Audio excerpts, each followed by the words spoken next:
پاکستان کے سفارتی مشن کے سربراہ بلاول بھٹو زرداری نے نیو یارک میں پاکستانی میڈیا سے گفتگو کرتے ہوئے کہا کہ نریندر مودی جس طرح کے بیانات دے رہا ہے وہ کوئی بھی سنجیدہ فرد نہیں کر سکتا۔ وہ ایک شکست زدہ فرد ہیں، اس سے اب اس ہی طرح کے بیانات دینے ہیں۔ کہا کہ پاکستان کا موقف واضح ہے کہ ہم چاہتے ہیں دونوں ممالک کے مسائل کا حل بات چیت سے نکالنا چاہتے ہیں۔ جہاں تک مودی کے یہ بیانات ہیں obviously مزاحمت کے قابل ہے، کوئی ریسپانسبل لیڈر ایسے بات تو نہیں کرتا۔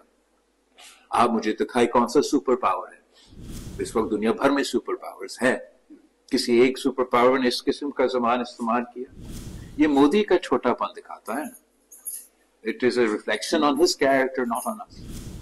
But اب یہ بھی سمجھے کہ یہ ایک شکست شدہ انسان ہے، 6 اس کا جہاز گرا ہے، پہلا وزیر اعظم ہے جو بھارت کا جنگ ہار چکا ہے، اس نے ایسے کچھ بیانات دینا بھی ہے۔